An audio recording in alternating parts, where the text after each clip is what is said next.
ఇవన్నీ కావాలని కోరుకుంటున్నాడా చంద్రబాబు నాయుడు ఆయన కొడుకు? ఏమన్నా అర్థం ఉందా దానికి మాట్లాడేదానికి? నోటికి ఏది వస్తే అది మాట్లాడడమేనా? మళ్ళీ చెప్తున్నాను, వాళ్ళ తాతను చంపింది ఎవరు? చంద్రబాబు నాయుడు కదా కారణం. దానికి ఆన్సర్ ఇవ్వను. పొద్దుపోని మాటలని ఏదో ప్రాస కుదిరిందేనో, లేక ఒక నినాదం లాగా ఉంటుందేనో, ఏదో దబాయించవచ్చు, ట్విట్టర్ ఉంది కదా దాంట్లో ఒకటి పెట్టడము, దానికి మీరు వచ్చి మమ్మల్ని అడగడము. అసలు మీరు క్వశ్చన్ చేయాలి, మీరు వాళ్ళని అడగాలి. ఎస్మా అంటే ఏంటిది? Emergency services. పోనీ కాదా అవి? క్వశ్చన్ ఏంటి లోకేష్కు? ఆయన స్టాన్ఫర్డ్లో చదివాడుగా. ఎమర్జెన్సీ సర్వీసెస్ కింద వస్తాయా రావా? నెల దాటింది, ఏం చేయాలి? ప్రకటించొద్దా? వదిలితే ఈయన ఒప్పుకుంటాడా? మళ్ళీ ఏమంటాడు? బాలింతల సంగతి ఏంది పట్టించుకొని ప్రభుత్వం అని అంటాడా అనడా?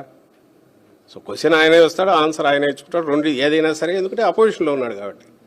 ప్రభుత్వంలో ఉన్నప్పుడు వాళ్ళు ఎట్లా వ్యవహరించారో, జగన్మోహన్ రెడ్డి గారు ఎట్లా వ్యవహరించారంటే తేడా తెలుస్తుంది. ఎంత సంయమనంతో ఉన్నారు, ఎంత ఓపికగా మాట్లాడుతున్నాము, చేతులెత్తి దండం పెట్టి వాళ్ళని అడుగుతున్నాము.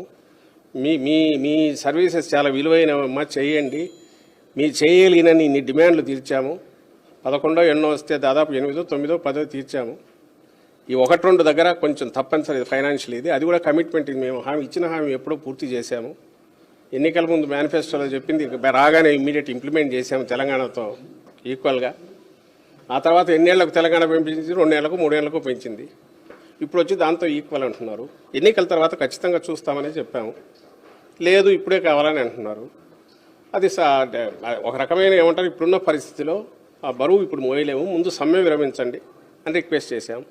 ఇంతకంటే పొలైట్గా సమ్మెనంతో ఏ ప్రభుత్వం అయినా ఉందా ఇంతకుముందు గతంలో? అసలు చంద్రబాబు నాయుడు ఏ రోజన్నా ఉన్నాడా? తుపాకులు కాల్పులు జరిపింది ఎవరు?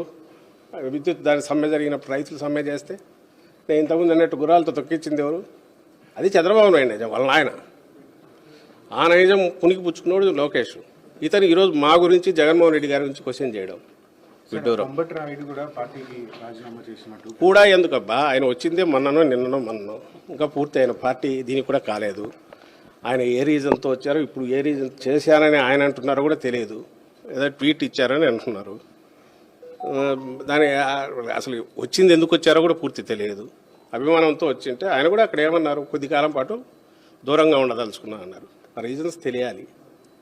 తెలిసినాక దాని గురించి ఏమన్నా ఇది కావచ్చు. షర్మిల గారు కూడా కాంగ్రెస్ పార్టీలో చెప్పాము ఇంతకుముందు, మీకు చెప్పలేదు కదా. కాంగ్రెస్ పార్టీలో చేరారు, పార్టీలు కూడా విలీనం చేశారు. మరి ఆ పార్టీలో జాయిన్ అవటం మరి వైసీపీకి ప్లస్ అవుతుందా మైనస్ అవుతుందా, అసలు మీరు ఏమనుకుంటారు? అసలు కాంగ్రెస్ పార్టీ లాస్ట్ ఎలక్షన్స్లో ఎన్ని వచ్చినాయి? దానికి నాకు తెలిసి అయితే 100 కంటే తక్కువ వచ్చాయి ఓట్లు స్టేట్లో.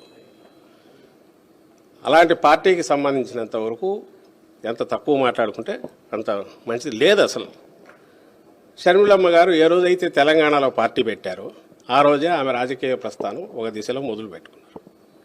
ఆ తర్వాత ఏదైనా తెలంగాణ నుంచి తర్వాత కాంగ్రెస్లోకి రావాలనుకున్నారు.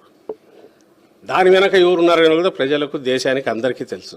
ఈ రోజుకు తెలుసు. చంద్రబాబు నాయుడు అనే వ్యక్తి అన్ని రకాలుగా ఒకవైపు కాంగ్రెస్ను మేనేజ్ చేస్తూ, ఇంకోవైపు బీజేపీలో తన మనుషుల ద్వారా మేనేజ్ చేస్తూ, పవన్ కళ్యాణ్ను, జనసేనను మేనేజ్ చేస్తూ, నేను ఎప్పుడు